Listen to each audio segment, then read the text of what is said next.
Hey there, everybody. This is the next edition of the Modern Artist Roundtable. And what we've got here is that I want to pre-frame this. Now, when I put together this book, okay, Modern Artists, The Art of Remy Presses, History and Development, An American Perspective, one of the things that I mentioned is that Professor Remy's history from about 1980 on was very well cataloged. You have Black Belt Magazine, you have other magazines, you have all of his tapes, all of his videos, and he was all over the place for the next 2 decades. Yes, he was. Teaching seminars. But here's the interesting thing. Where there is a lack of the same kind of information is what I would call the formative years. When you had, I believe he arrived in 1975, and he really made the big splash around 80. Well, in my previous episode, that I called the Portland Connection, interviewed Fred King, Janissa Cruzy, Barbara Bones, who all started roughly 1978, 1979. These guys predated.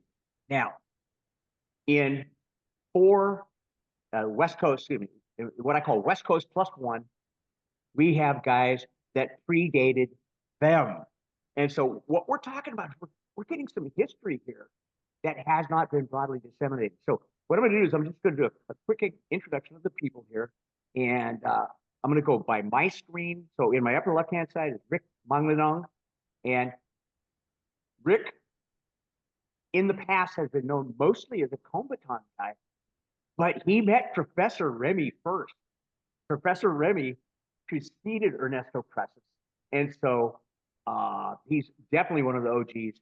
And he now runs SMP Arnis, of which I'm an honorary member of. Thank you very much, Rick. A great bunch of guys. Now, as I go to my right side, we have Mike Raplogle. Mike Raplogle is from LA, and he and Daniel Stephen DeVito would travel around with the professor. And again, this was my time. But he has got one of the most interesting pieces of history that you'd ever see. If you remember the term, the art within your art, Professor Remy did not state that originally. This was Mike Raplogle. And I tell you, this is like absolutely terrific. So going clockwise on my screen, now we go down to Hanshi Bruce Jutnik. And Bruce, I believe, and we'll get to with his history, I believe he started karate the same year that I started, 1966, if I've got it right. Anyway, he was introduced very early to Professor Remy, and his story of how he met him is gold. And then the last person I want to introduce, another old gangster, but West Coast plus one. Well, Rocky's from Michigan, and Rock has got not only some amazing early history, but I've got a very special question to ask of him later on, which will play into some of the beginnings and the formative arts of modern Arnis. So anyway, as you can tell, I'm kind of jazzed up about this because I'm a history buff. I know all these guys. These guys are all rock and rollers. It's just absolutely wonderful. So first person I'm going to take up is I'm going to take with Bruce Jutnik. So, and I'm going to ask you guys generically the same question. So first of all, give me a brief overview of your martial arts background, Bruce. Oh, Jesus. Yeah, you're up first. Yeah, in the 60s, around 64, 65. And I started with the Filipino arts because of my first Filipino teacher, which was Angel Cabales. And I started with Ami Hill, and actually Angel used to say, you're the first white guy. He used to call me Jukunik. And I'll go right to Remy. I didn't think much of Remy then. I was a Sarata man. I did a lot of Sarata. I did Kempo Karate. I've done a lot of different arts. I think you know that. And then my Japanese teacher, real well known, Mitose. But Remy, I met Remy. Who brought him out to see me was a guy named Rick Alamany. And Rick and I were very close friends. And for those of you guys out there who don't know Rick Alamany was one of the hottest Kenpo players in the San Francisco area. And plus the guy, heart-wise, pure gold. Sorry to interrupt you, Bruce, but if you don't know who Rick Alamany is, that's a bit of martial arts history that should be known. Anyway, continue. Now, Dan, if he can, he's going to come to my gathering this year. Okay, I we'll hope. talk about that Rick and I later. are close. Yeah. Okay, now, so anyway, Rick went over, I'd like to meet him. I said, yeah, bring him down. Now, right away, I had a prejudice going. I was a Kabbalist guy, okay? The people I worked with in Kabbalist at school, it was in Stockton. That would have been in 1973. The teachers that were there at the time was Max Sarmiento, different guys like that. But anyway, Rick brings Remy down, okay? Now, I did a thing that the Filipinos would do. So Remy is talking to me, Bruce, you know anything about the Filipino arts? So I got out and I showed him my stuff, man. And then I looked at him and I did this with my lip. I went, you want to play? Oops. Have you seen that? It Have you gets seen it? better. Yeah. It gets better. Oops. I looked right at him. He says, well, sure. So we got on the floor, man. I was going to kick his ass. Guess what happened? I became a student. Remy and I, after that, we got close, traveled everywhere in the country with Remy. We got Chicago going. We got Denver going. We got a lot of different places. Remy and I, a lot of story, man. We've done a lot together. I loved him to death. He's like family. But anyway, Remy at the time was, I've got a lot of story about that. I remember he introduced me to a guy named Romeo A. Arquilius, who was the attorney general for the Philippines in San Francisco. And I'll never forget Remy taking me there, and that's when Remy introduced me to something I didn't like, which is bullet. And you know what they were doing? They were plotting Marcos's death right in front of me. And I went, Remy, that's crazy. He said, Bruce, you would never mind. And one thing about Remy was he was a jokester. He played jokes. He screwed with everybody. He did a thing with titles. He said, Bruce, people will do anything for a title. So he would do that to people. Remember in Michigan, there was a guy there, I won't bring up his name, but the guy was looking at Remy. I know what he wanted to do. He wanted to take advantage of him. He wanted to take advantage of Remy. And so Remy said, Bruce, you work out with him in a swimming pool. So I got in the pool and I'm working out with this guy with the Arnis. And then Remy says, Bruce, that is good enough. Well, about 3 or 4 months later, this guy appears in the magazine, being the Grand Master of Corto Largo Eskrima. He made it up. And I got ticked. I was angry because he screwed up with Remy. He said, Bruce, you never mind. It's not important. I said, what do you mean? He says, you're better than me. I said, what do you mean? You can teach a man for 2 hours in a swimming pool and develop a great Grand Master. And so I'm going to cut you off right here, Bruce, because there is one thing I do want to say is that the story that he told me of meeting Professor Remy told me the same story. And when I caught up with Bruce at one of the Soke get-togethers, I asked Bruce, hey, Bruce, the old man said this kind of story, blah, blah, blah, blah. And Bruce's reaction was classic. He bust up laughing. I said, absolutely true. Absolutely true. So it wasn't one of those, okay, the old man's making up a story, et cetera. It was primo. So anyway, let me slide over to Rick. Rick, so I remember you and I were talking one time, and I asked you, well, how did you connect up with Grandmaster Ernesto? And he said, well, first I was a student of Remy Presses, and I'm kind of going, oh, really? I didn't know this. Tell me about just a brief overview of your own martial arts background, and then how you ended up meeting the old man. Yeah. Well, actually, Bruce was instrumental of us meeting. I recognize Remy. Back in 1977, you brought Remy up to Reno, Nevada. Okay. Yeah. I know my wife. Her name was used to be Chris Hernandez. Oh yeah. She said hi, by the way. Anyway, Yeah. that was back in 77, and Remy said after that seminar, it was a Saturday, Sunday seminar, 16 hours. You remember that, Bruce? Pretty much, Yep, sure do. seminar. And they, he said after the seminar, now go ahead and go teach. What do you mean? I have 16 hours of modern Arnis. What do you mean teach? So all of us, my wife included, she wasn't my wife at the time. She was my Taekwondo teacher. Who was she? Wasn't she studying with Grosso at that time? Grosso and Jeff Collins. Right. Right. And she used to come down and see you in Sacramento. Right. You had the Bruce's Angels. Remember that? Oh yeah, they're still around, man. Those girls could fight. Anyway, yeah. So we,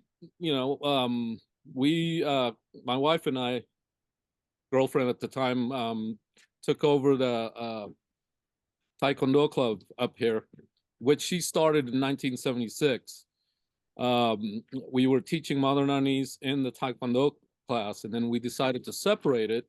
And that's when the modern Arnis started booming, because there was other people that was actually wanting to just take the modern Arnis, not the Taekwondo. So we taught that. We lost track of Remy around 83, something like that, when he moved to the East Coast. Right. So for almost 18 years, we taught modern Arnis the way we learned it. And of course, we took classes from you. We had you up a few times. Anyway, after about 95, I met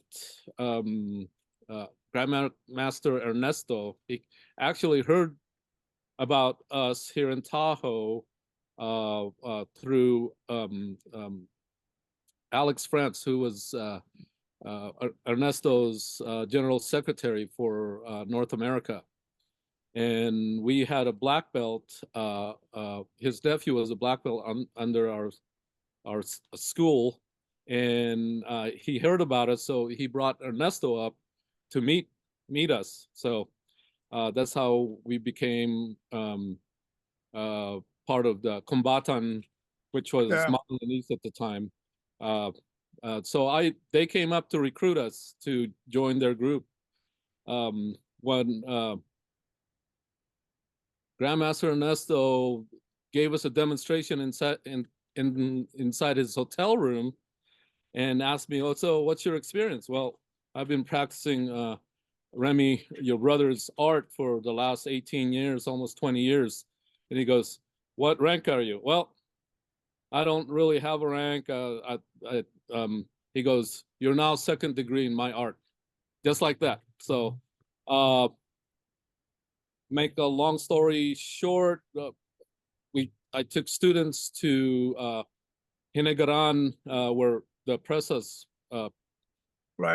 brothers grew up, and every 2 years we went to a world camp there, where we met people all around the world. It was a 2-week camp, just sleep and practice martial arts in the Presas Beach Resort. From there, I'd attend Modern Arnis camp, and that's the guy, that's the Combatan guy. And if I attended a Combatan camp, well, there's that Modern Arnis guy. So I didn't really have a home,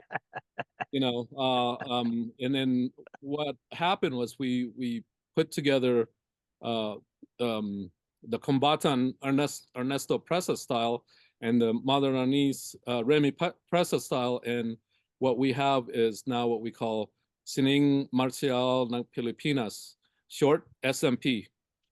So that's our brief history. Yeah, and I've just a slight addition here is I've worked with some of the SMP players and love them to death.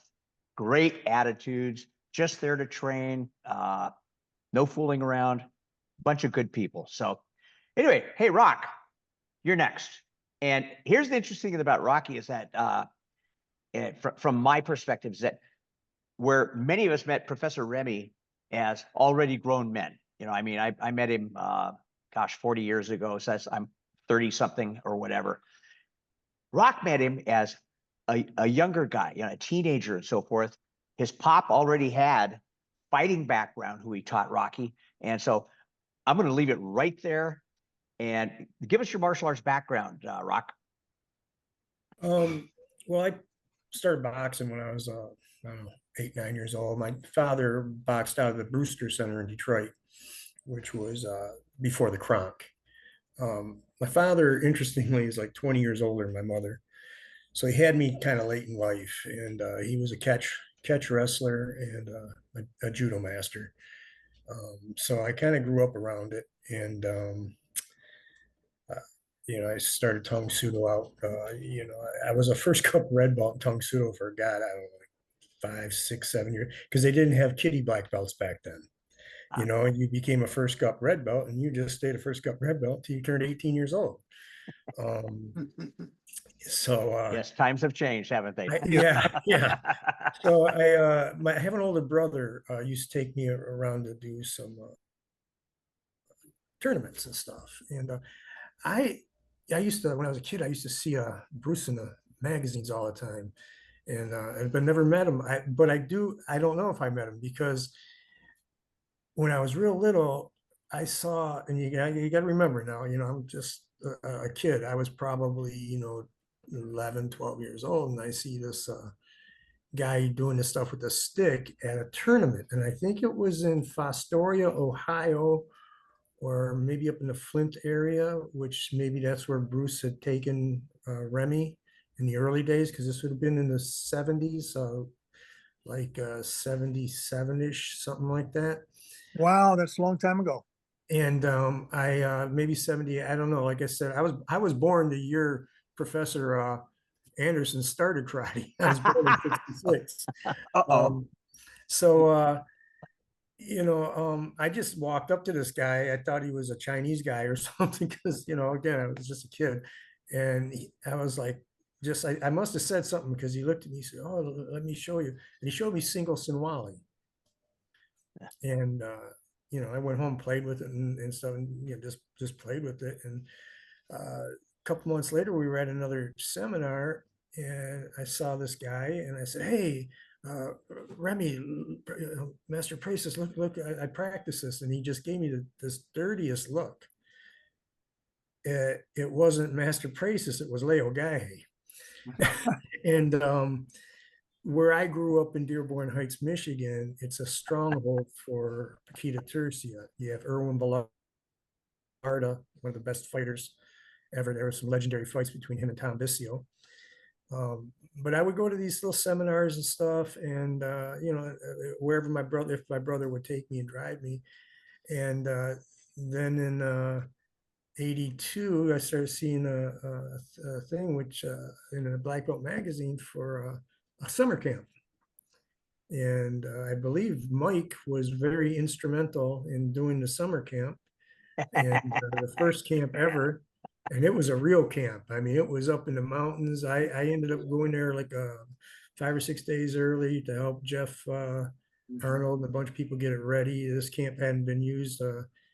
Mike can correct me if I'm wrong, because again, I was only like 15 at the time or something. But I think the camp was owned by Elvis at one time or something.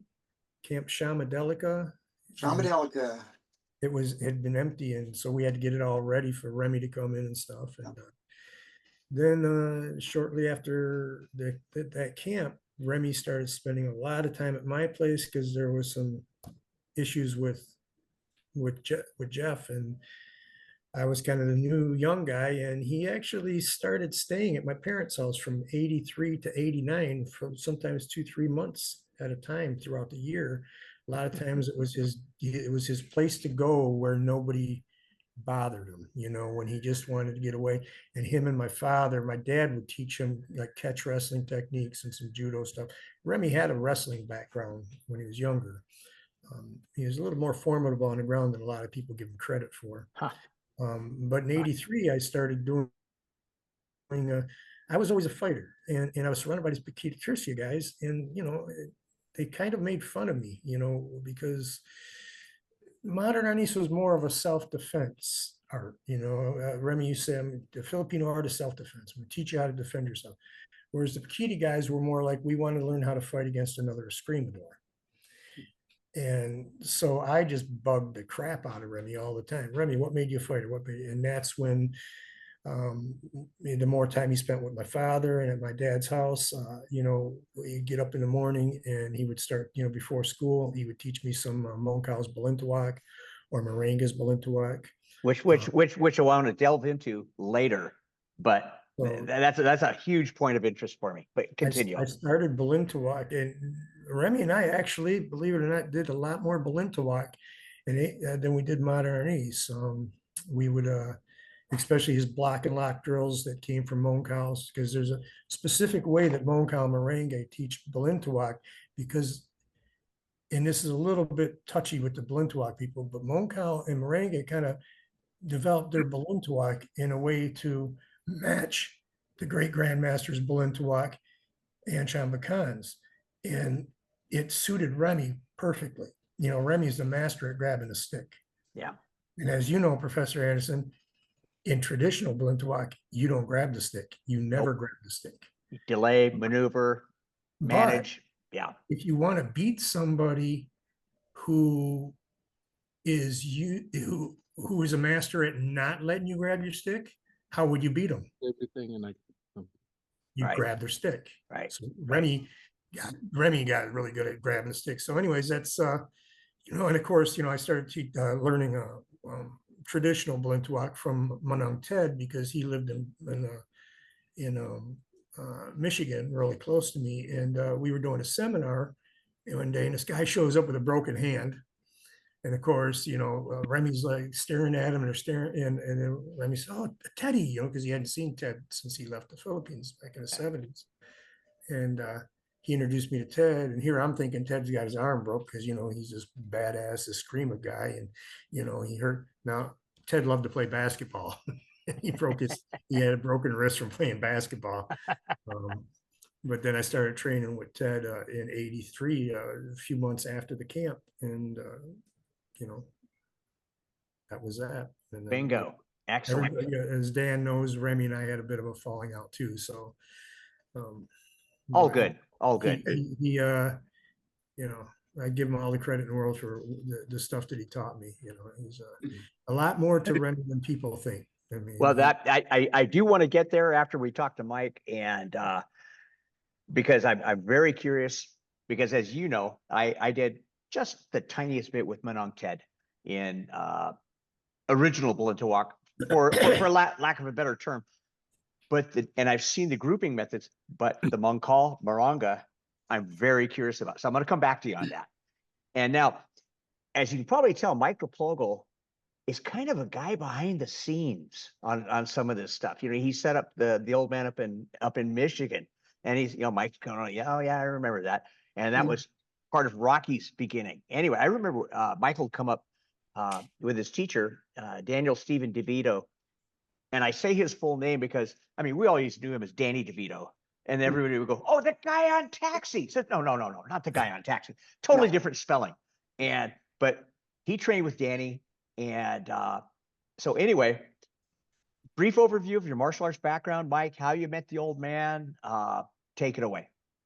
Sure. Well, leading up to that, like Rocky, my original actual martial arts exposure and background was from my dad when I was a little kid, kind of, 1950s old school. My dad was I didn't know that. Oh, he was a college wrestler, and then he was a boxer in the Navy. And so when I was a kid, he'd take me in the backyard and we'd kind of rough it up a little bit. He never hurt me, of course, but that was my exposure. But I really started my training in earnest when I moved to LA. I'm from the San Francisco Bay Area originally. That's where I am now again. But I moved to LA back in the early 70s, and I was working as a musician, and I lived in Hollywood, and that was a pretty rough neighborhood at the time. Really rough, not safe at all. And I always wanted to learn karate to add to my boxing and wrestling. So I found a local Taekwondo instructor, Danny DeVito. And that was when I began my formal training in the Asian martial arts. And Danny was a phenomenon. He was quite the character. That's a subject of a whole nother conversation. Let me cut in here. Danny DeVito, if all of you guys remember the Black Belt magazine, where Professor Remy is like over the top of the guy and he's got a machete and you got this muscle bound guy and he's the guy that's getting whipped on. You only see him from the back. That's Danny DeVito. And that's Danny DeVito on a slim day. This guy was like Yeah. short, but he was the Incredible Hulk. Yeah. He was Anyway. short. He was the Hulk. Sometimes I'd give him a massage in the back, and it was like grabbing a side of beef. He just. But anyway, you know, that was my formal training. And that's where I learned hard style Taekwondo. Danny was really emphasized the kicking. But we were practical. We were street fighters all the way along. We were not just form. We were not just fluff. But eventually I partnered with Danny in the Hollywood Dojo. So we were partners for a number of years. I was also engaged to his sister, but that's another story. A few years later, I started training with Professor, and that was a huge shift, continental shift. Danny and I both loved working with him. It was brilliant, but I was, you say, the man behind the scenes in some ways. Yes, I was. I did manage to put on and hold the first training camp like Rocky was talking about in West Virginia. One of my private students was a real estate investor. He owned this former boys camp that was in mothballs, and Rocky, there's a whole story about that. Actually, there was an article in Karate Illustrated about it. The weapons they brought to West Virginia. It was a whole write-up. The editor of the magazine came out for the camp, and he wrote the whole thing up. It was really, really interesting. But that was the first 2-week intensive seminar that we did, and I conceived it, put it together, had my student underwrite it, and we kicked off a whole nother aspect of things for Remy at that point. But we were really concentrating on promoting modern Arnis. There was no such thing as FMA at that time. What? First time I heard FMA years later, I was like, what is that? But bottom line is we were promoting modern Arnis. We were pushing articles. We were pushing, of course, Remy was out there. He was a one-man promotional tank. He was just everywhere he went, he left a trail of people wanting more. So that was brilliant. But then we, did the Black Belt magazine cover, the articles, and I wrote a number of the articles. I was in the articles. We did the book, which was a major accomplishment. I know Remy was really, really wanting to get that done. And he actually lived with me for a year when we were putting that book together and doing those articles. And he had told me that he'd never had a dojo in the US, not the Philippines, the US. So I leased the space out next to my dojo, and we set it up for Remy, and he taught. And he did that. He settled down for a while, but then the seminar lust trail caught up with him. Yeah. And he was off again. But for a while, it was my training with Remy a lot of times consisted of walking out my front door down the steps, and he would mock attack me. And the next thing I know, I'm doing a new drill and learning a new 6 count or new see-me sparring. And next thing I knew, I was, wrapped up and moving on. But it was a real adventure. Great. Now I've got a generic question for each one of you. And so I guess as I started off with Bruce, I'll start off with Bruce again.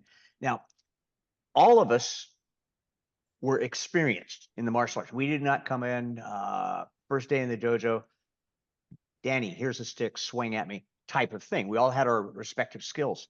And the question that I've got for each one of you, and I've answered this, like I said, in other interviews that I've received, but Bruce, I'll start with you. So how did your existing skill set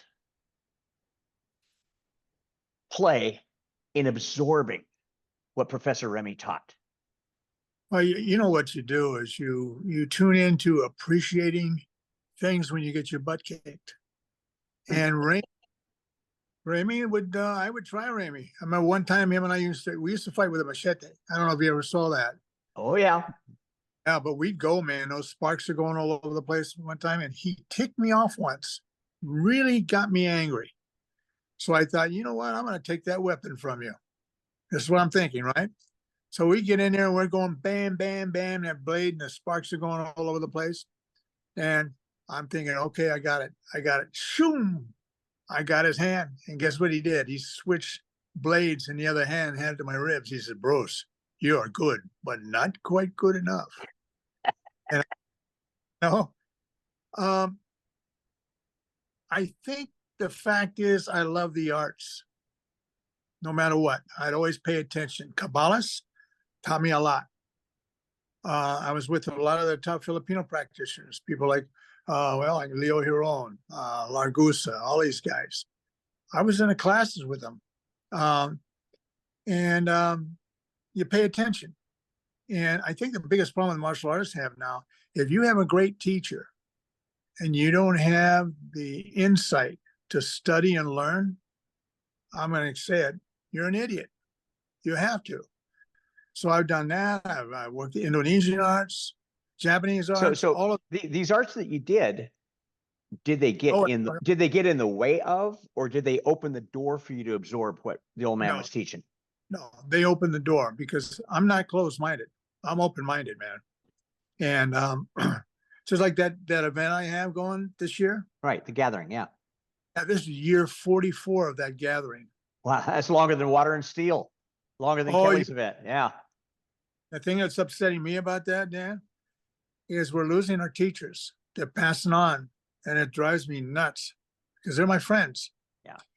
You can learn from anybody. And I think that, and one thing Ramey taught me this. He always used to tell me, pay attention to people.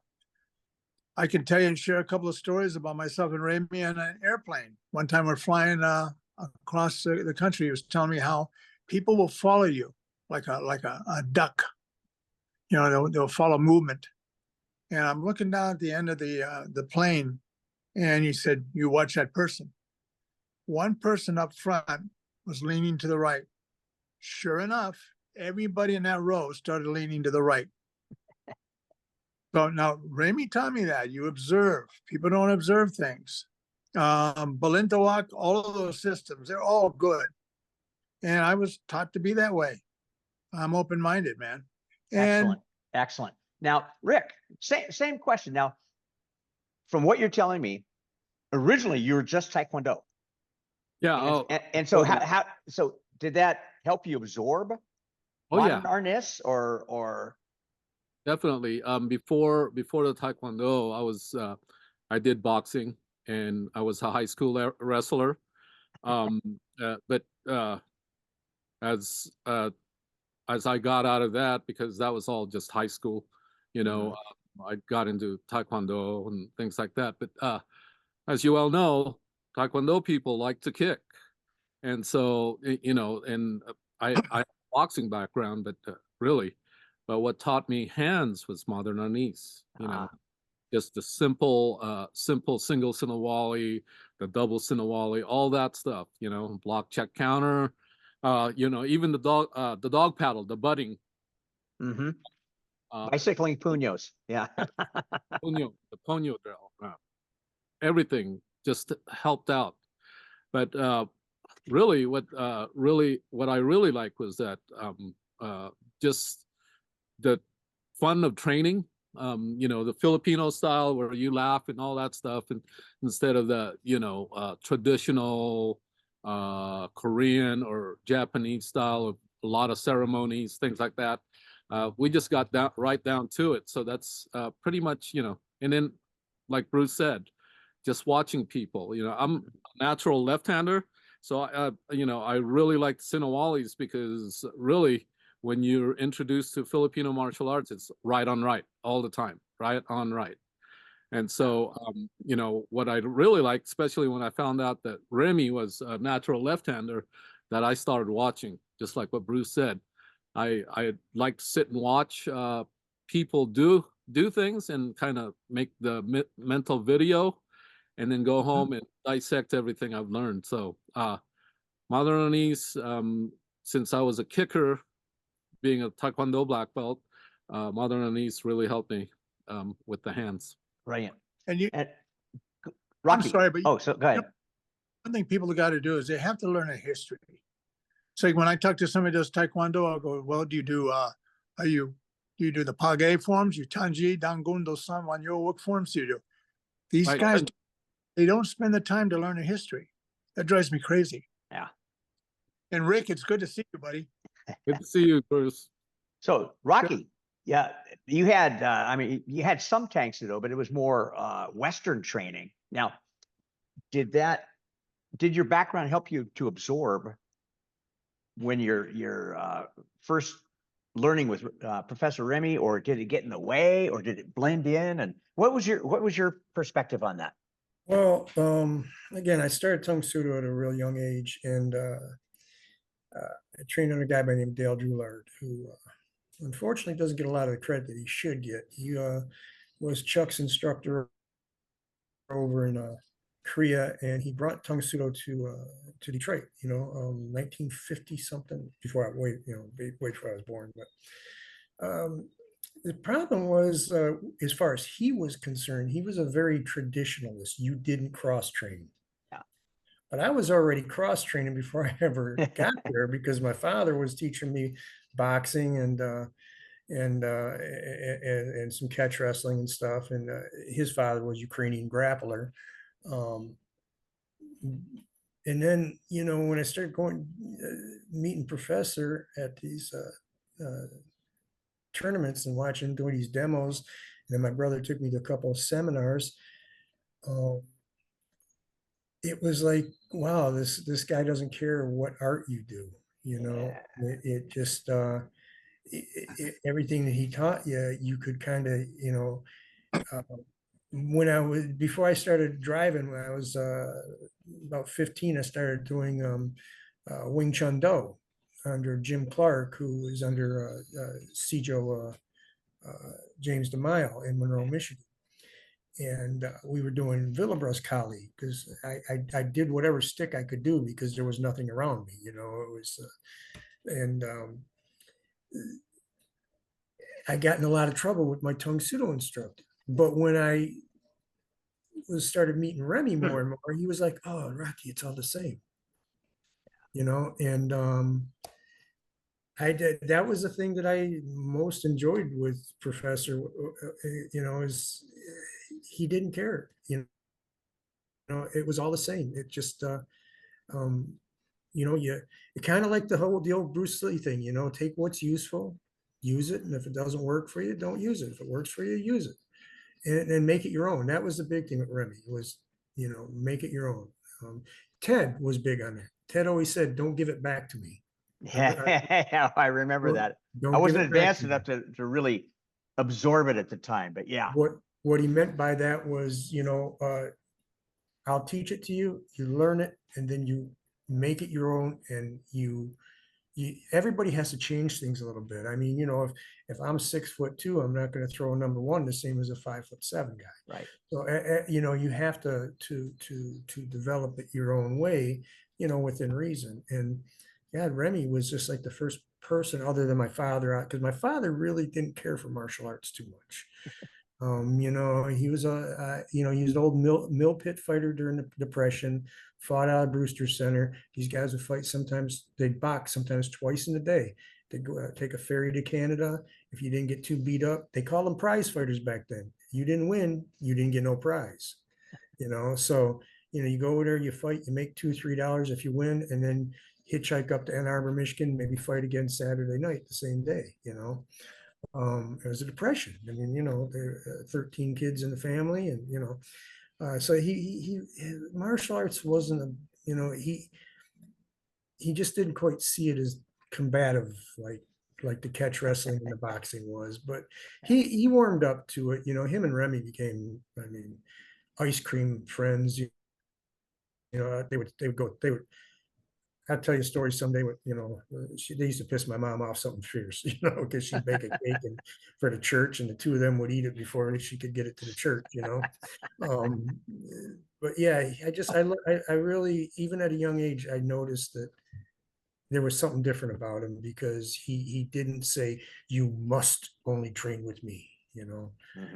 He always said, learn what you can learn, and, make it yours. Right. And, at a young age, and I didn't know that about Mike with the whole art within your art thing, but he Well, always said, we're going to get there, but yeah. Yeah. So Michael, hard style Danny DeVito Taekwondo. Okay. I remember that. That was a roughneck and thug business. I mean, there was like, take no prisoners, work out like you're like you know, you're going to lose about 900 pounds sweat and you only weighed 800, Oh, yeah. etc. Did that style of training, did it actually help you absorb modern Arnis, or did it open the door, or did you have any troubles with absorbing what Professor Remy taught because of your Oh, background? when I first saw Remy move, I saw him, I saw the flow, I saw how he was able to transition from hard style techniques into soft flow and just wrap you up. And then I never wanted to take a punch from Remy. So, he was, I had no trouble transitioning, but that was primarily because Remy was so brilliant at understanding how to transition, understanding what your strengths and weaknesses were. You know, he loved it. I'm 6'1". I was always skinnier Yep, than I am now. And we all are. had long We hair all are. too. Yeah. If you look at the book and the old magazine articles, I'm the guy with the long hair, not the bald one. But anyway, he'd always say, "Oh, Michael, you're built for Arnis." I go, "No, I'm not." But I was able to incorporate what he brought to me because, like we were saying, the hand technique, the Taekwondo. Even though Danny, my instructor, was really, really solid about adding the boxing, adding the handwork in there, he was really a lot about the feet. And so, in fact, Bruce Chu trained with us for a while out there, and Bruce said, "Oh, I was talking with Bruce, and he said, Mike, you're the only one that's ever caught me with a spinning reverse kick." Okay. And so, we had it down. We had the legs, we had the feet, which is great. But I never felt that I knew if somebody had a knife, I was out in the wilderness. And as soon as Ramy started teaching, I started to realize the common flows. I started understanding how everything connected, how it's all the flow and the motion. We're talking about styles earlier.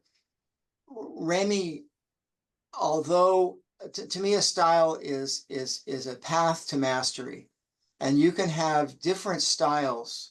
And you can train different methods, but once you reach that peak of the mountain where you've mastered motion, you're there. Whether you studied Arnis or Taekwondo or Jiu-Jitsu, whatever, it doesn't matter. You understand, you manage motion. Now, one then tends to turn around and teach the next generation the same way that they learned. But the truth of it was that Remy superseded all that because we just cut straight to the motion. You had the planes of motion. You had the direction that something was going to come. You had the stick as a teacher. Yeah. And that teacher was Ramy, but it was also that tool that he carried around with him all the time. Brilliant.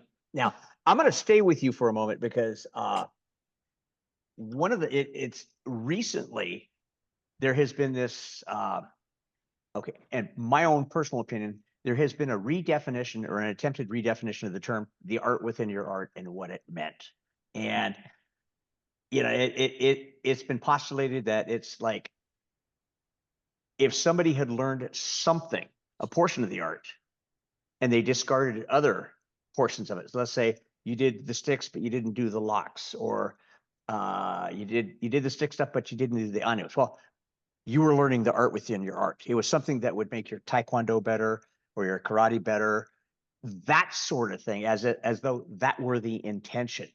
And my contention, as far as the art within your art, is that it's one of those that led to epiphanies about what you were doing while the old man was teaching you straight on modern Arnis. And I know in the Pacific Northwest, he never said to any of us, "Well, today I'm going to teach you the art within your art." We always saw that after the story that you're going to tell us. But anyway, my momentary rant, I told you I had to interject a couple of statements here and there, but tell us how that term came about, because I was flabbergasted when you wrote that to me. It was just brilliant. Oh, well, as I said, we were doing a lot of seminars and workshops and traveling, and we were going to schools of every different size, shape, and style. And Remy, Remy had the brilliant ability to look at us, walk into into a dojo, see what they're training, how they're training, because even one Taekwondo school to another has different emphasis. He would look at it right there and zero in on two things. He'd zero in on what they're doing that's already incorporated in modern Arnis, and then he would also zero in on what he could give that they didn't have. Mm-hmm. Like in my case, he walked into my dojo and we didn't have knife or weapon at all, and he worked with us on that. It was revelation. But the art within your art, that was actually, again, we were doing a lot of articles, a lot of Black Belt Magazine, Karate Illustrated, and a lot of promotional things that way. And we were working on another article for Black Belt, and this was early 80s. And the basic concept of the article was showing people how Arnis related to their own art in a compatible way, not conflicting, but related. And as an author, and I wrote a lot of the articles, as an author, you want to have a good hook. You want to have something that people are going to engage with, that's going to capture their attention and carry them through as a theme in the article. And so you also tend to have a tagline. I mean, you want to have, whatever, the sky is blue today, whatever the tagline is. So you have a tagline that's going to capture people's attention, that's going to relate to the article and carry you on. So I was thinking about how we'd done so many seminars with the professor. And like I said, he was able to bridge that gap. And I was at the photo shoot, and the writer was there, and I was telling him how I was impressed with his ability to walk into a dojo of any style and just immediately assess the movements of the students and black belts, and then to relate the stick and modern East to their own techniques, and to make, that connection with their own art. And he was able to show them the art of Arnis within their own art and how they know it already. And if you know Remy, you know it already, right? Yeah. Oh, yeah. Yeah. And a light bulb went off my head. I said, that's it. That's our tagline. It's the art within your art. And you know what, Dan? Yeah. That's a gathering I throw every year, man. I have martial artists from all over, and they're all sharing. They're all teaching. Last 2 years ago, I'm not going to mention names, but somebody got out of hand talking about how his art was superior. Whoops. And I just looked at him, and I looked at the students this guy brought. I told them all, I says, you guys get up, and I want you, there's a guy out there on the floor right now teaching, get in his class. It was Bill Owens. Well, Bill was doing capoeira. And these guys gave me a look, and I looked at their teacher and I said, you're an idiot. All of your arts are good. Don't throw them away. That's foolish. That's why I have that gathering. Yeah. It's probably because of Remy. Sweet. Now, Dan, talking about, yeah.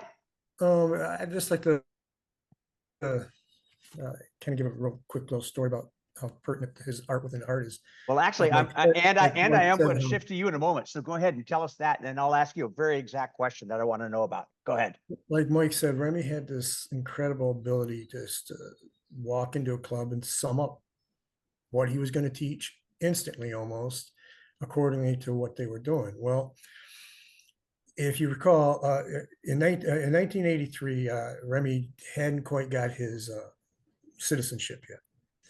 And there's an opportunity to teach over in Sweden. So he sent me there in '84. As soon as I graduated high school, I went over to Sweden and laid some groundwork to do a seminar in Sweden and Germany and Norway and stuff.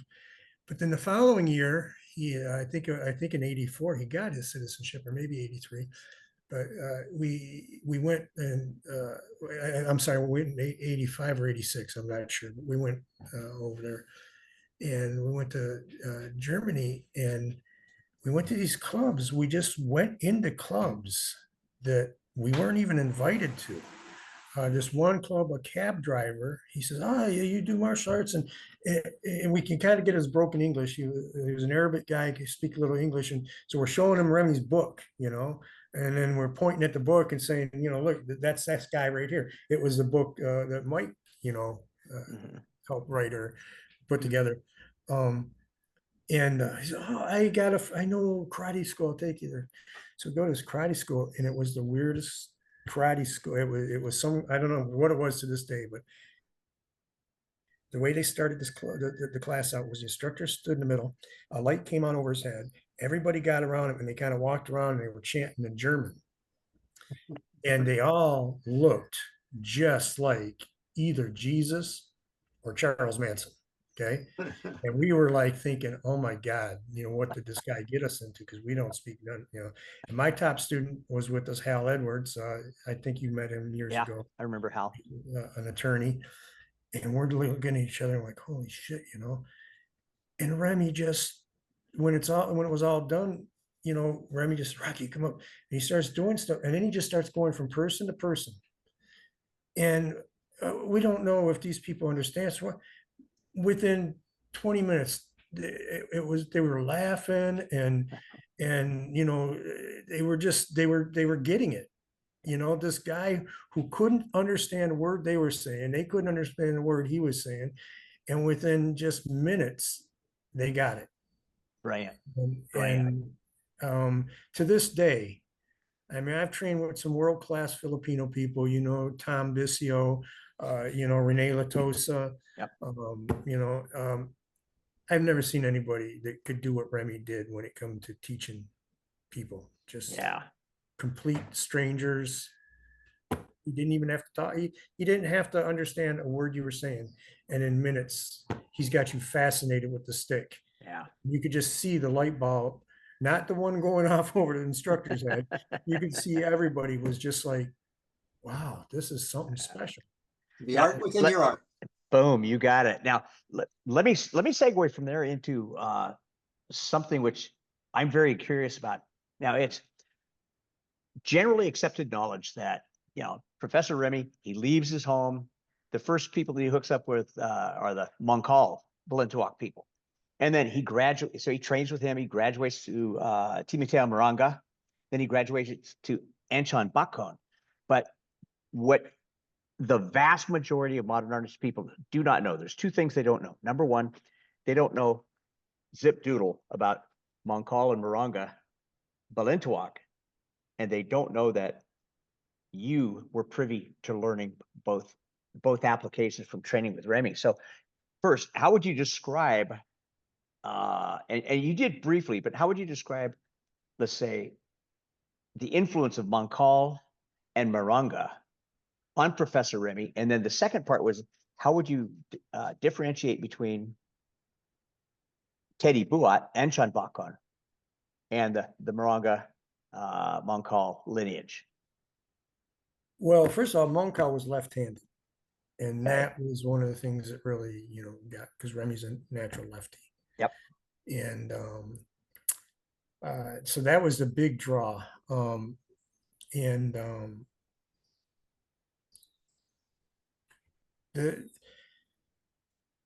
The big difference between Mongkol, I kind of touched on it earlier, was again, as you know, because you've done some tradition, and the most traditional form, and this is even from Remy's mouth, the most traditional form of Balintawak out there is Ted's lineage. Yeah. Because Ted is the only person that was ever authorized to teach when the old man, like when the old man went to jail twice for manslaughter.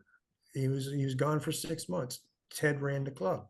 Ted was the only other instructor at the club from 1959 until he left in 1974 when he came to the United States. Nobody else taught there. So, when you train with Ted, you're getting about as close to Anchon as I would imagine you could get. And again, there was no grouping, which makes it very hard to learn because there was no patterns. There was no, like in modern Arnis, okay, we're going to do a 6 count. Okay, well, this is cool. You do a 6, and then you can add, change, modify, do whatever. In traditional Balintawak, it's like move. Okay, move again, move again. And you may not do the same technique over, and you may do a technique today and not do it again for weeks because there's no drilling. And because they monitor stick and they do not grab the stick, because you got to remember, as you know, Ted, Professor, is that Saavedra Eskrima, which was where Balintawak came from, was a stick, not sword, stick and dagger. Right. Because Anchon kept poking everybody, they took the dagger away, and that's how we got.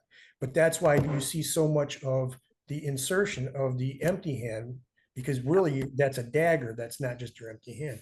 Right. So anyways, because of that, there's no grabbing. And like I said earlier, when these guys left Anshan, Moncal and Ranga, they didn't leave like, like, oh, we're pissed off and we're leaving. They just wanted to move away. But they also, they felt like, like a lot of people do. I want to make my guys as good as my instructors people were, or better if I could.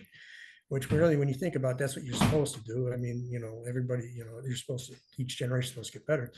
So they said, well, how do you beat one of Anshan's people? Well, you do the one thing that they train not to have done, is you grab that stick. Right. And again, that's where Remy, now Merengue, he did a thing called block and lock. And you see it all the time with Remy. Remy just never really called it because as Remy started teaching his modern Arnis, he wanted to simplify things. He didn't. You notice he doesn't have a whole lot. Like if some of these arts have like the 64 attacks and the 144 this and the 166 this, and Right. and it kind of jumbles your mind. And Remy was more like, let's make this, keep it simple, stupid, and it becomes more effective sometimes. So. But when you see Remy quite often posing with this here, like I don't know if you can see it where he's posing, that's the number one block and lock from Moncal. And it suited Remy because Remy loved to grab the stick. Yeah. So actually the Moncal and the Merengue has much more influence on the modern Arnis than Bacans does. Okay. Because, now you can see a lot of, as you see a lot of this rocking back and forth when you're working into it, and you see that with Remy a lot. Remy, Yeah. that body motion of Remy's. My dad said a long time ago, good footwork was hard to see. And what he meant by that was, it's not that it's hard to find, it's that if it's good, you don't see it because it's very subtle. Yeah, the old man was really subtle with his step. That was Remy. His footwork was subtle. Where you'll see other arts, they got 57 triangles on the floor and they're doing all this, that, and the other. Whereas Remy's just like very small movements. Well, let me interject something here because, and this goes exactly along with what you're talking about. In the latter 90s, he wasn't doing much moving at all.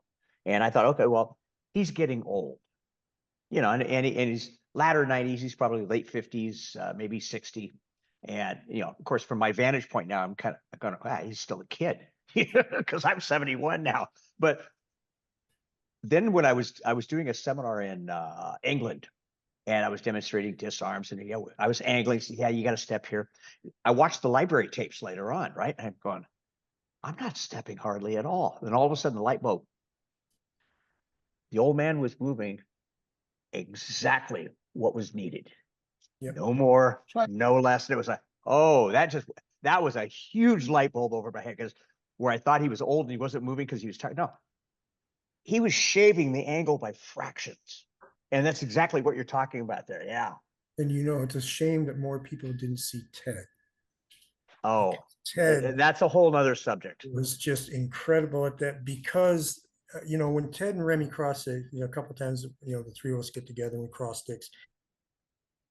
There's no doubt that Remy was the fighter. Remy was a banger when he was younger, and he street fought. Yeah. Ted was a boxer, didn't quite have those killer instincts, street fighting instincts. But because Ted only ever did Balintuak and a little bit of boxing, and he, and his, how he was with body mechanics, and he'd make you drill some over and over and over and over. My first lesson was 45 minutes on how to shift my hips. Yeah. And my legs died. And he just, because of that, I will give him, if you're going to see anybody that does body mechanics a little better and a little more, like you say, economy of motion, or just that was Ted. Ted was, it's funny because one guy described Menong Ted as a master of timing. And I thought, that doesn't quite say it. A master of precision. This guy was not 1/16 of an inch off here, there, or another fight. Precise. And that's something that just impacted my art Problem tremendous. is, can be very scary because the one downside when you do stuff like that is if you're not training constantly. Wow. You know, I mean, when you see how Ted was, he wants you to swing that stick. First of all, the rule in all when any of us trained with Ted was you stop that stick a quarter of an inch or less.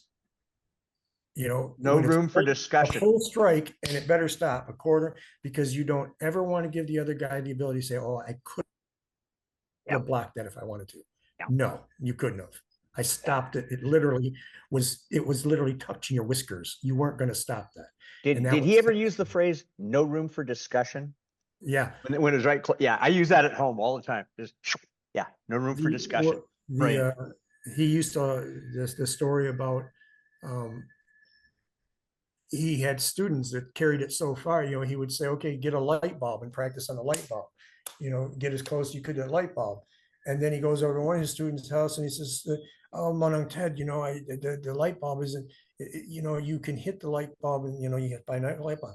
He says, so this is how I train. And he has his little boy standing there, his like 7-year-old son, and he's striking at the, and Ted had just lost his mind. He said, you know, that's a little, carrying a little too far, you know, go back to the light bulb. You know? Okay.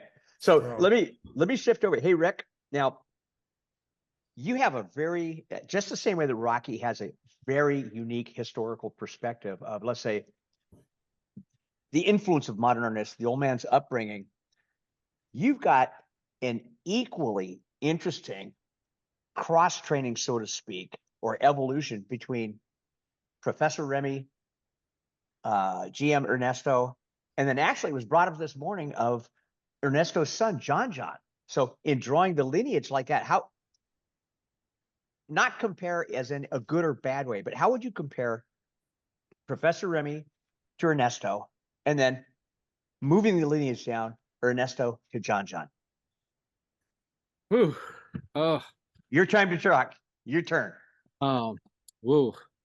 I gotta try to keep harmony here because I don't want to kind of being a Filipino, we always watch, you know, how we conduct ourselves or make sure that everybody is okay. Yeah. You know, there's no tug of war. There's no chance for our. Yep, she froze there just for a second. Everybody, oh, okay. My feed froze. Well, I learned it more from Ernesto, you know, because my walk in the martial arts, I became mature as I got older, as I studied more. And what I found was that Ernesto wrote everything down, wrote a lot of books. And from what I remember as a teenager, Remy taught out of the flow. What he'd come up and show you something, and then he'd be off in a rabbit trail. You could do this, you could do that, you could do this. And where Ernesto, he would teach a whole 2 weeks. We used to go to camp in Hinigaran for 2 weeks at a time, and he would have things planned out, what you're going to teach. Mm-hmm. You never saw that really with Remy. I mean, he had something in his head, but then he'd go off for you know. Okay, so people would ask me, who did you like better? And I would never answer that question because really, you know, people now would say, oh, Rick favored Remy. Oh, Rick favored Ernesto. I was learning from the two brothers at 2 different seasons of my martial arts maturity. Yeah, so to say. Fair enough.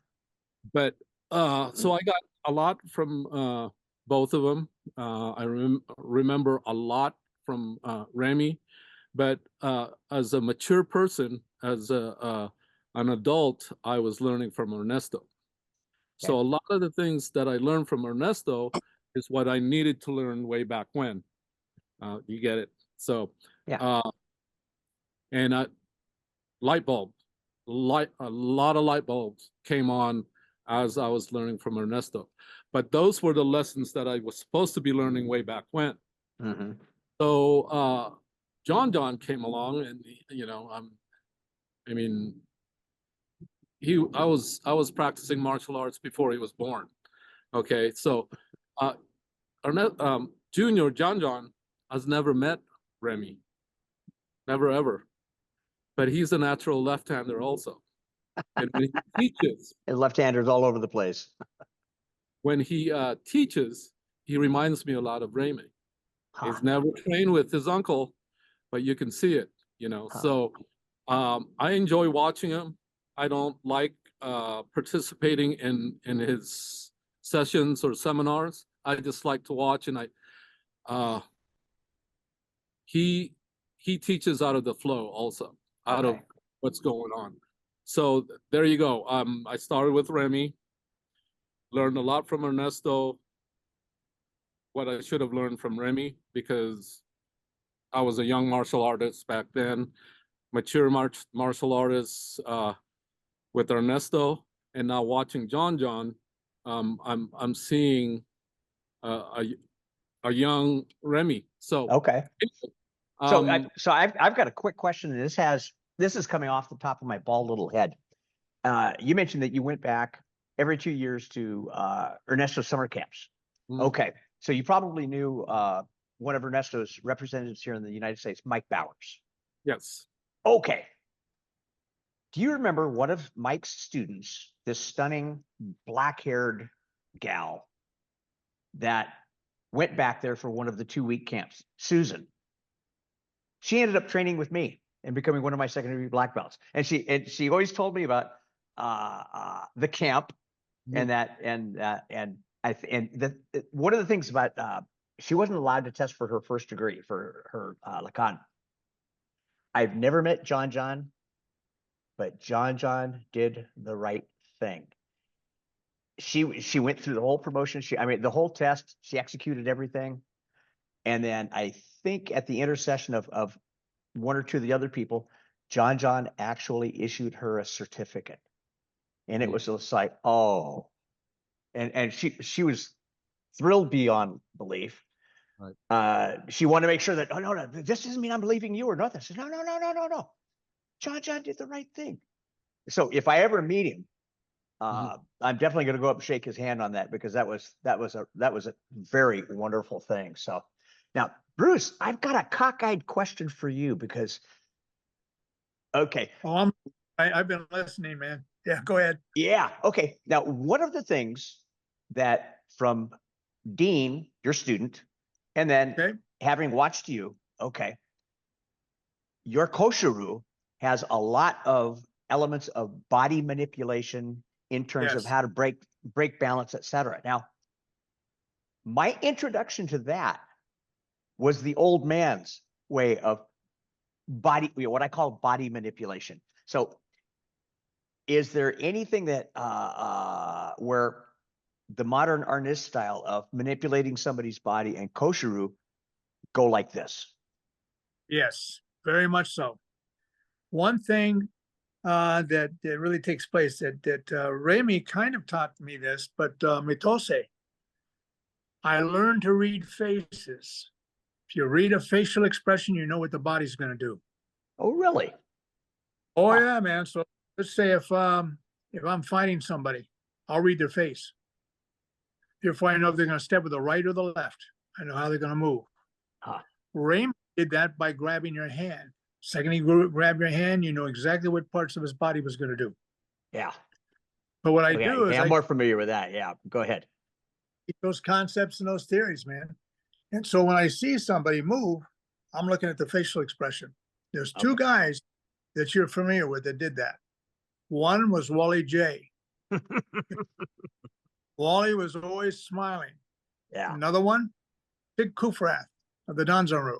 Okay. I know of. I never met Sig. Well, I'll just bring this up about Matosi. One time I asked Matosi, I said, where did you learn how to throw? I figured he'd tell me Okazaki. His answer was, I know. The hell does that mean? About a year later, I was teaching at the AJGF convention. Now, Kufrath was very close to Matosi back then. Okay. And I'm looking at Kufrath and he's smiling at me. And I walked up and I said, Professor, he said, what?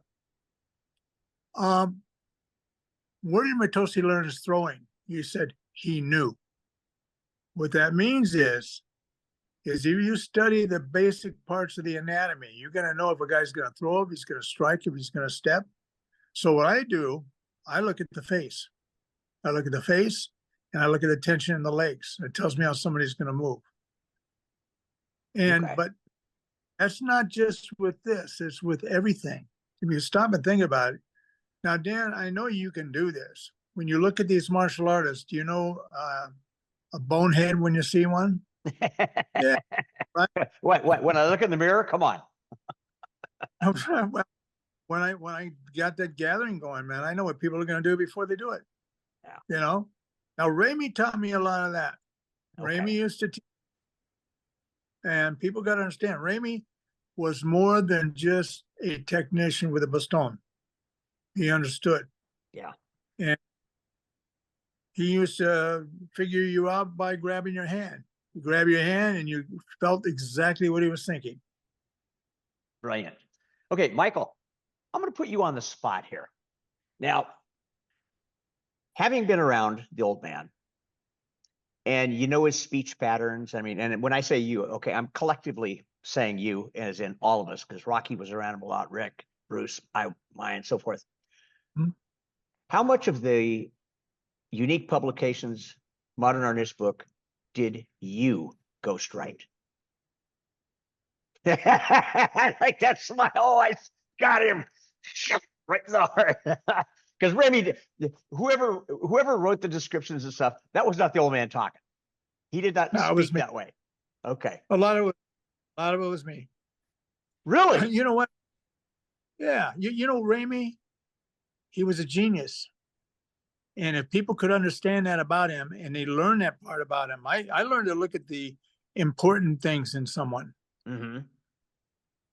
Was a genius. Him and Ernesto didn't get along for a long time. And there was always, Rock. what, huh? Am I right? Oh, no, Rocky's gonna, and I go, yeah, Rock. I know they Yeah, well, They- I knew what that was about. Roland Dantes was a student of Ramey's. I met him. yeah. Yeah. I And met him all once as these, well, yeah. yeah, but Ramey would let go of a martial art prejudice to learn the essence of something. A lot of the things that I would work with Ramey on, he would agree with me. Him and I did a lot of traveling together, a Mhm. lot. And I miss that sucker, man. Yeah. You guys Yeah. do, don't you? Say again? I miss him. You must miss him too. Oh, absolutely. Absolutely. Yeah. You know, I mean, he was aside from a terrific martial artist, there are elements, and it's funny because he related to every single person ever so slightly differently.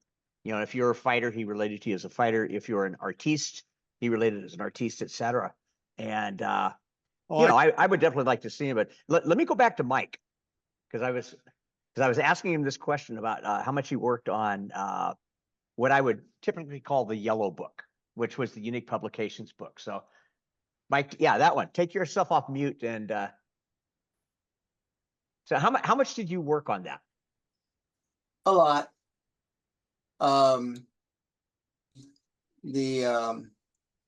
know if am I still coming through? Oh, you're coming through 5x5. Yeah. Okay, good. I was local and the editor contacted me a lot. In fact, it was Ramey's book. He knew what he wanted in there. He knew what he wanted. He knew who he wanted in the photos. Mm-hmm. There were a few places where he missed a couple things, like some of the disarms. You'll notice it's me and Jeff Arnold, because Ramey missed those when we were doing it. Yeah. But it was his book. It was his concept. The editor did a lot of he did a lot of the editing. So yeah, the verbiage was a lot. Like I said, I was a writer. I was writing a lot of magazine articles for the magazines at that time. And one of the Yeah. reasons I was doing that was because I was able to do it. Yeah. So, yeah, I couldn't tell you exact percentages, but well, I could tell you basically zero. It was Remy's words. Yeah. It was all him. It was all his technique. It was all his him.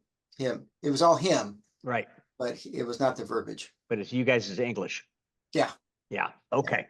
Good. So now before I wrap up, I've got a double question, so to speak. And Rock, I'm going to start with you since you're off to my right-hand screen. And the double question here is, what was your biggest martial arts takeaway? And then what was your favorite professor story? And whether it's martial arts related. I mean, I told people my favorite Professor Remy story was we're sitting in an airport, just sitting and chatting. And that was like a down to earth, just et cetera. So your favorite martial arts takeaway and your favorite professor story. That's a pretty good one. Martial arts wise, I don't know. I just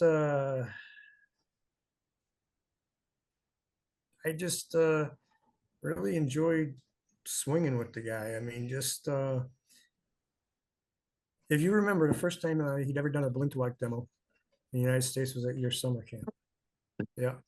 And he says, I'm and he- mimicking a cut eyebrow, guys, for those who didn't get it. Yeah. he says, Rocky, he says, let's do a Blintwalk demo. So he tells he got all those beginners.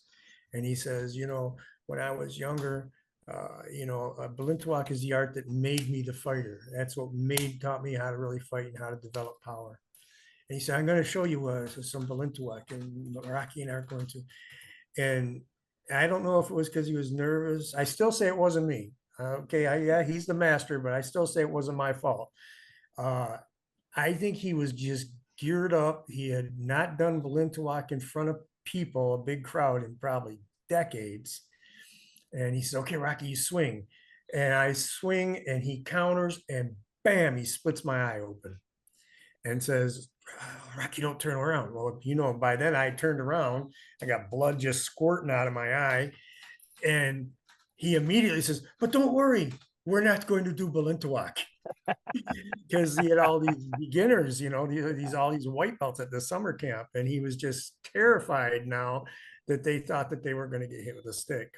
So that was kind of a pretty cool martial arts moment with him. And I, just have a lot of those. I tell you the truth, the honest guy's truth is watching him and my dad roll around on the floor, and my dad teaching him some boxing techniques and stuff was probably some of the most fun I ever had. Was just sitting there and just watching, this 70-year-old man, my dad, because like I said, he had me late in life. He was 20 years older than my mom, just working with this guy who I perceived as and he was, don't get me wrong, a phenomenal martial artist, but Remy knew that he wasn't a match when it came to boxing or the grappling, especially with the catch wrestling, which is a very violent art. It's not what people call catch wrestling nowadays. And Remy just ate it up. He's like, Mickey, and my dad's name was Michael, and we call him Mickey. He's like, Mickey, show me more. Mickey, show me more. Mickey, let's do this. Let's do that. And those were some of my it had nothing to do with me and Remy. Just watching, my old man and Remy was like a dad to me, and that's why we fought so much. A lot of people that know me that are close know that me and Remy fought like cats and dogs. There was some things. And Mike might know a little more. Some things that happened with Jeff Arnold. Jeff Arnold was like a son to Remy at one time. They had some issues of falling out. I ended up kind of stepping into that afterwards. Remy and I did a lot of traveling in Europe. We went, I don't know how many different countries, doing different things. And like I said, he sent me there first because he didn't have his citizenship yet. And because of that unique thing, he used to watch me play football when I was a kid. He'd stay at my mom and dad's house, and we got into a lot of arguments and fights. A lot of it was always over just something I just didn't, I didn't see things I think what it is when you get that close, you're not really teacher anymore. He was like a second dad. Mhm. And we would get in yelling.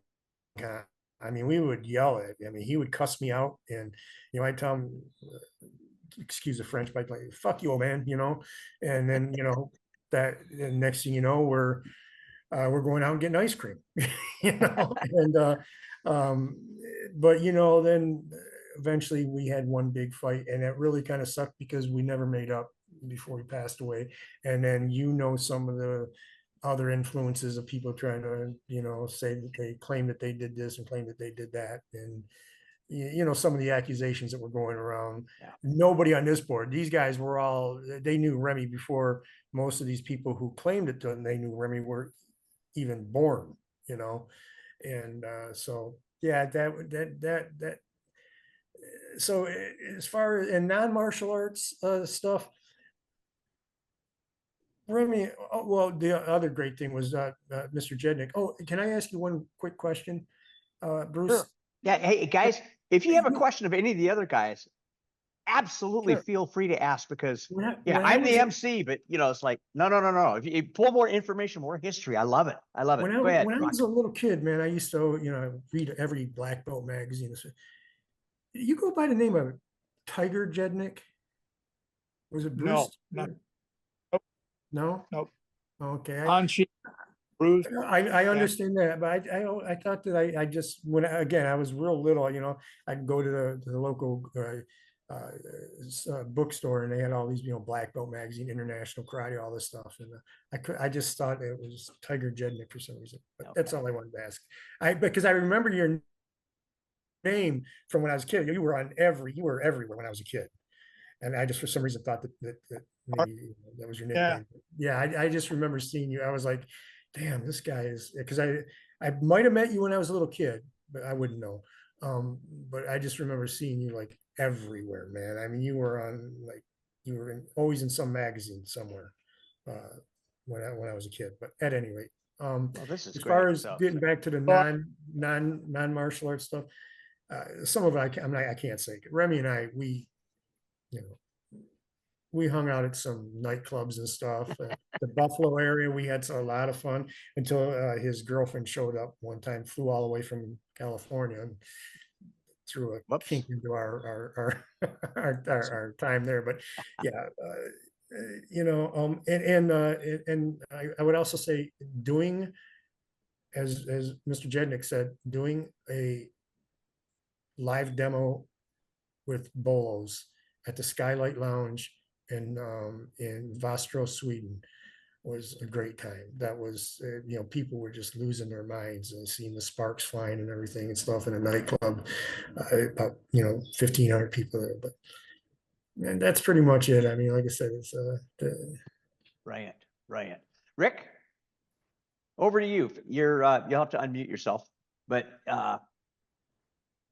your biggest takeaway from from when you work with Professor Remy, and then what is your favorite Professor Remy story? And I think one of the things that Rocky came up with is I love the personal stories, and even if it's non-martial arts personal stories, because it's so easy to take somebody who has gone and deify the person for the next generation, as opposed to presenting the man himself, because the man was a phenomenal martial artist, but the guy was a guy and he had certain personality traits. I know that a lot of people who have never trained modern Arnis would never know that he had this thing for ice cream. The hard swing and stick guy loved his ice cream, and little stuff. He'd wrestle around on the floor with Rocky's dad. Not paying attention to Rocky, wrestling with Rocky's dad. That brings the human into the story. So anyway, over to you, Rick. Biggest martial arts takeaway and personal takeaway. I have two, but I don't know. I mean, I don't like following Bruce or Rocky because they got all the stories. But every story is valid. They might not be as exciting. I have a couple of really unexciting stories, but yeah, go right ahead. A non-martial artist is that story is that he when he was on the West Coast, he stayed. I don't know if he stayed there always, but he stayed with his cousin Eugene Amador. His name is Dodong. That was his Dodo. nickname. Dodong. Yes, Dodo. Yeah. yeah, that's right. Huh. He was a real good martial artist in his own right. Anyway, so we would ask. This is what before cell phones and just the landline and stuff like that. We'd call there, and Eugene would answer, and have him get him on the phone. And anyway, he'd come up. Remy would come up to Tahoe, which is about 4 hours away. He'd take a Greyhound bus. Well, the Greyhound company and the casinos here were on the Nevada California border, okay, in Lake Tahoe, and he would take the gambling bus up, and what the price of the ticket that he to come up here, the casinos would give it back, and they would give him a meal ticket or whatever.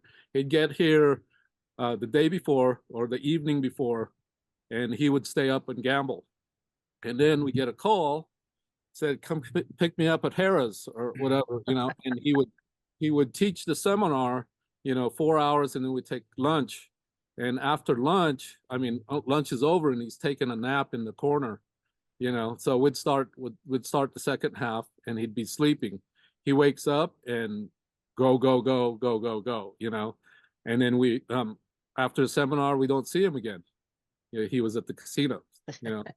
He was probably eating ice cream, but Filipinos love to gamble, so that was his Filipino side, I believe. Mm-hmm. Here in California, as Bruce well knows, we have a lot of Filipino martial artists. We got the Bahala Na group, we have the Sarada group, and so I'd meet a lot of these people, and I'd pick up things. And then when you see Remy, you ask him, what is this? What is that? Is this good? And what I always hear, and this is what happened also with Ernesto years later, is that I would ask, and it would always be the same answer, same. And then he would teach you that based on the classical Arnis, which is banda banda, ocho ocho, figure eight, abanico, doblidi doblada, all those things. And he would teach you whatever you were asking out of those classical systems. And so when I was with Ernesto, I already knew the answer, but I wanted to ask the same things. And he would say the same thing, same. I go, these guys, they didn't get along for a long time. They didn't see each other for a long time, but they all, I saw that they think the same. You know what I mean? Yeah. And so now that as a mature martial artist, being with Ernesto and asking the same question, and I get the same answer, same. It's same. That's all. So I remember that now that I have my own students, I have my own organization, I get these answers, and I find myself saying the same thing, same. So that's my martial arts story. Brilliant. Thank you very much, Mike. Biggest martial arts takeaway, but also personal story, personal takeaway. I've got a couple of short ones, but I did want to mention that Rick reminded me that when I had my dojo in Hollywood, Remy was actually, and this was in the competitive stages of things where we were still really trying to promote modern Arnis a lot and make it well known. And, there was not a lot of cooperation amongst different styles and different systems. I wanted to go and do some workshops with Dan Inosanto and his group, and Remy said, "No, you don't do that." He basically just shut that down. So it was interesting because as much as I was traveling and we're helping him spread the word, the lack of cooperation was really marked, and that was always a shame. That was one of the reasons I felt like FMA, quote unquote, never really reached what we could have at the time that we were shooting for. But anyway, short stories. Remy was my kuya. He was my big brother, and complex guy. we traveled, he lived with me, we worked, we went through blood, sweat, and tears together. You know, like Rocky says, sometimes there's upsets and things happen, and that's just part of life. But it's also very complex. He is obviously very Filipino. And I can say that the culture was definitely something that we had to learn to live with. I'm still living with it. I married a Filipina, so basically I'm in it. My kids are mestizo, so I'm stuck with it, right? I'm here. But having said, Mike, do you eat yes. rice 3 times a day? No, you know what? Actually, my son would love to, but my wife doesn't want to get fat. So yeah, no, and you know, I make better adobo than she does. So we argue about these things. That's his favorite But food. yeah, but he was my kuya. We went out, you know, we did things. He was human. He was human. He was human, and love him to death and miss him every day. But at the same time, yes, complex, Dan. We don't, you know, putting somebody on a pedestal, you know, for everything is a hard burden to bear. Perfection is not something I ever want to have to aspire to. Too much work. But 2 quick stories. One of these Yeah. actually, one of these actually is involves Bruce. You might have something to say about this, but when we were doing the cover story, we were promoting Modern Arnis really big in the early years, and it was still pretty new. There was no FMA. It was just Remy and his sticks and like the wow factor, right? So it was a big deal when he was chosen to be on the cover of Black Belt. That was the yellow cover that Bruce and I were on with Remy. It was, you know, big time. We made it. Success, yeah. But he also had a really sense of humor, good sense of humor, and you know, he appreciates the irony of things. And Bruce, I know, had spent a lot of time with him. And actually, I think one of the first times I met Bruce was when he came down to shoot the cover. And but Bruce, Remy had called him and invited him down. You know, he'd be part of that. He'd been working hard. He knew that he wanted to have Bruce involved in it. So that was like September '81 issue, I think. And the photographer wanted a dynamic action shot. I mean, they always do, right? So I came in with a double stick first, and Remy wrapped me up, and then Bruce came in with a low strike. And while he kept me tied up, Remy disarmed Bruce and sent the sticks flying through the air. And we did that a couple times, and finally success. He caught it, and you've seen what's on the cover. But then when we got the photo proof, you know, like a few days later, Remy started cracking up. And I was confused. I said, well, what's so funny? I said, it's a great shot. He pointed at it and he says, look, look at Bruce. You only see his back. And you, just one eye. And I looked at him, sure enough, Bruce was full back to the thing. You saw one of my eyes peeking over my arm, right? And Remy knew the cover was all about him, of course. He appreciated the irony. It's a historic event, and Bruce and I were there also, kind of not. Oh. You know, so that was a moment, right? Yeah. And I just one real quickie. I got a phone call when he was still living in San Francisco at the time, and he didn't live in the best neighborhood. Street. Yeah, it was a little rough and edgy, but you know, Remy was Remy. So he calls me up one time and he's talking to Michael. He sounds really worried. Michael, what? You know, I'm worried. I said, what is it, Professor? Are you okay? He says, oh no, I'm fine. He says, but these 2 guys, they tried to mug me. I said, you okay? Oh yeah, I'm fine. I said, but you know, they wanted my wallet. And I said, well, okay, so what'd you do? He said, well, you know, I disarmed them. I took their wallet. I kicked them. But he says, am I in trouble now? There's money in the wallet. He was afraid he was going to get in trouble with the police for taking the mugger's wallet, right? So there we go. That's perfect. Perfect. Okay, Bruce, over to you. Your the Marshall takeaway, top Marshall takeaway, and then just personal favorite professor story. Well, now I got a lot of professional. Well, yeah, but we have to on wrap Remy. up. We have to wrap up before the 4th of July. Okay, so that's why I'm All right, limiting all it to one each. Well, I want to keep it clean though.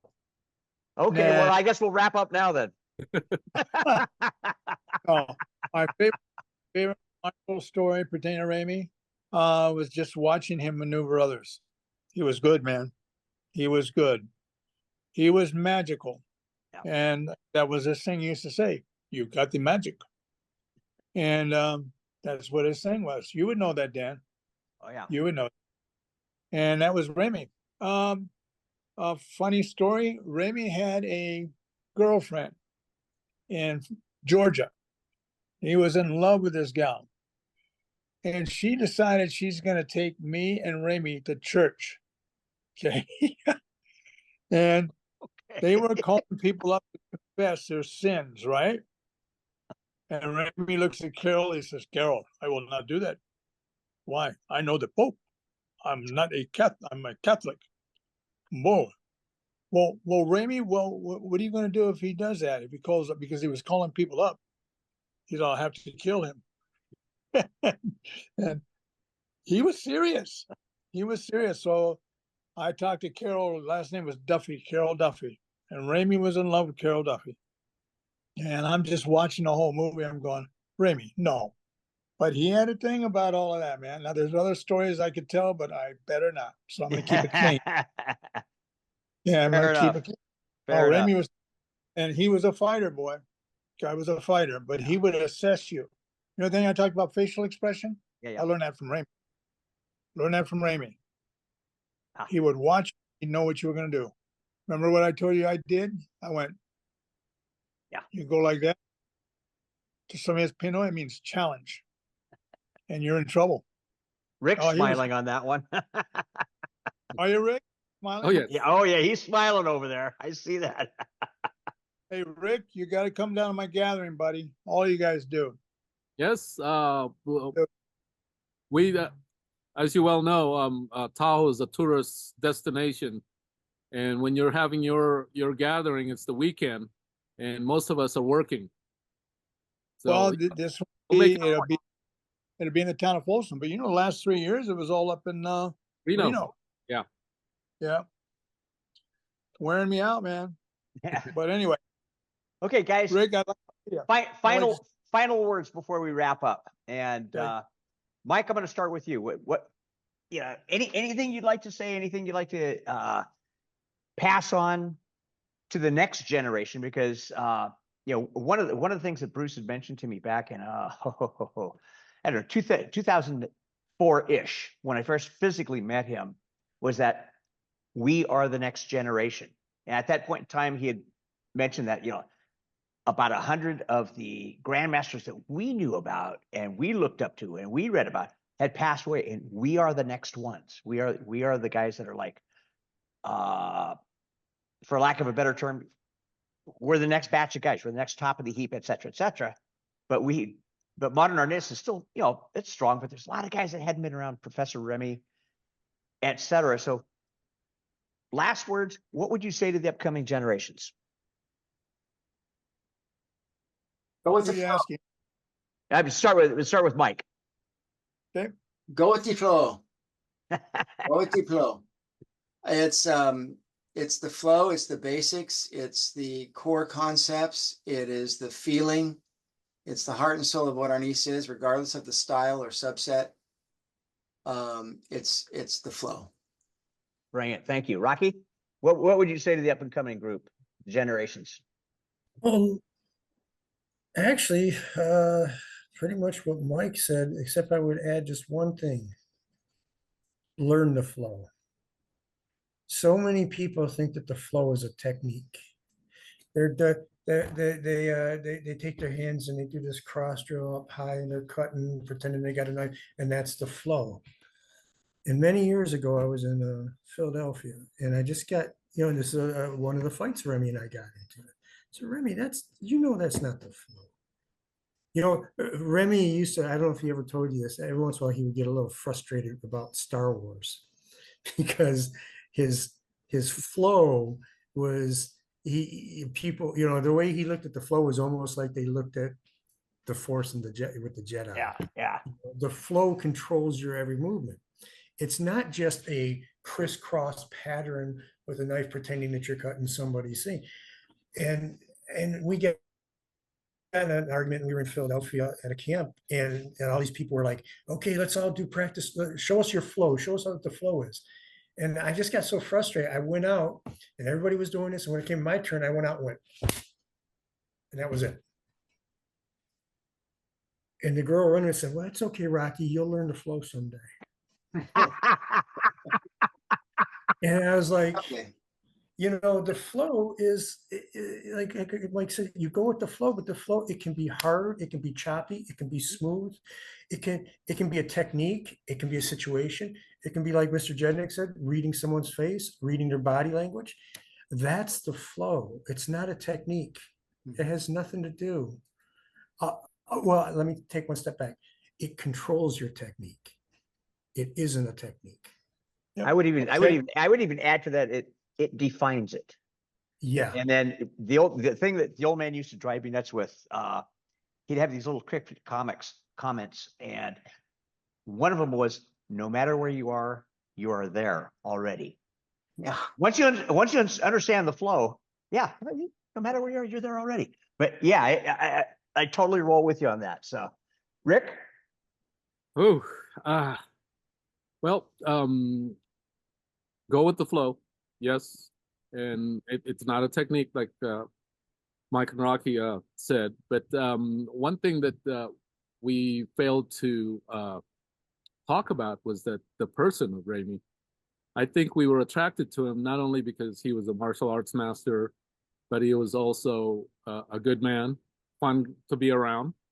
And my thing for the next generation is find someone that you like and that you like to be around. I mean, anybody can learn martial arts from anybody, but I think being a good man, good character, yeah. Remy and Ernesto and all the Presas brothers were human. They were kind. yeah, They were fun to be around. Sometimes when you're around them, you forget that they're martial arts masters. They're human, and so I try to be that kind of person also. And I think if we are to continue the legacy, that we have to be real, and kindness goes a long way. brilliant. And Bruce, before I get to you, I just mentioned in an interview with Paulo Rubio, and when we're talking about, and I want to mention this to you guys because I specifically said there's something I would love to punch Bruce Jetnick straight in the face about, because he came up with this before me. And it was when he said, and it was no way I could say it even better, but if you want to preserve the art, preserve the spirit. And I wish I'd said that. That's why I want to hit you, Bruce, because you came up with that way before me. But what would you tell the upcoming generations? Final word on modernist. Every time you learn anything, write it down. Also, technique is born from unconscious thought. So when you're doing something, you want to write it down, but you must, like they said, you must acknowledge the flow and you keep going. So many people learn so they don't have to learn. That's not what you do. You learn so you can keep learning. Yeah. Myself, I'll never stop learning. And going to say it real quick. My gathering this year, you know what we're giving out for the people that pre-reg? They're getting a white belt. And the white belts will be signed by the teachers, because the most important thing to do is to remain a student. I'm a student. I'll always be one. Yep. And all of these guys agree with me. That was Remy. Oh, he was ever a student. He was ever a sponge. He'd pick it up from anywhere. That's right. Yeah. So, yeah, excellent. Okay, I'm going to shut up. Okay, guys. I know how tough it is to get us all together. It's kind of like herding kittens, but you guys have got such great insights of the pre-fame era. My title, nobody else's. Like I said before, it's very well cataloged what the old man did. 1980 and beyond, the magazines, the newsletters, etc. Everything was caught. But you guys have presented pieces of stuff that isn't known about him. And as I had mentioned earlier, and all of you guys have done this, which is you presented Remy the man, which I think is really, really important. Those of us who had been around him, yeah, we knew about this, we knew about that, we knew about, like his battles with Rocky, those of us who are the old timers, man, we knew they got into it like this. But we also knew how close they were, but you didn't know how much was Mike behind the scenes on promoting the early days of modern Arnis, writing all the articles, traveling with him, etc. People don't know this, and people didn't know, Remy the man. Remy's what? Yeah, calls up Mike. It's like, yeah, I got this guy's wallet, and Professor, this is all like really, really super important. So I tell you, I really appreciate the fact that you guys took the time to come on and do this. And actually, just on a personal note, I really got to get off my hiney and get together with you guys singly and just spend the whole day sucking down coffee, spreading wars, trading war stories and so forth. Because Anytime. yeah, you guys are special. You guys can are I say special. one thing Thank you here very real much. quick before you wrap up, Professor? Yeah. Mike is probably, I mean, you've said stuff before in the past about how I was, lucky to do the balloon block and stuff with Remy. I don't think a lot of people realize without Mike and the other people involved in that first summer camp, where would we be? I mean, yes, it was the old man's teaching, but it was Mike and Jeff Arnold. I know they had their falling out, and Jeff and I have by our no means, we don't see eye to eye on anything. Haven't in 30 years. But you know what? If it wasn't for Jeff Arnold, it wasn't for Mike and the people Mike put together. I can't remember the guy's name was Stewart or something. Yeah, Richard Stewart. Yeah. Yeah. Where would it all be? Because that summer camp started it all. As far as true, I mean, the old man was going to spread the art. We all know that. But those camps really put it on I mean, it was the first. Yeah. There was no Danny Nasanto summer camp that I'm aware of. I mean, a lot of the summer camps, especially in the, like Mike said, there was no FMA back then. But when all the FMA stuff came about and stuff, and everybody started doing these camps and stuff, Leo and all these guys, it was after Remy. Yeah. And that camp was put together because of Mike and his people. Well, not only So that, but a lot of people should be made aware of that. yeah, Well, thanks, Rocky. Credit where credit is due. exactly. He- And the fascinating thing is that Professor Remy was the first guy that encouraged and I think Mike, you put it together really, really well, and Bruce, so did you, as to how he could sum up a group and approach the group from their point of reference while teaching Arnis. I mean, back in the early days, what people don't know now is that you were not allowed to cross train. Taekwondo people went to Taekwondo seminars. Karate people went to karate seminars. You didn't see a Kempo guy in a Tang Sudo seminar. Never happened. Not until Professor Remy.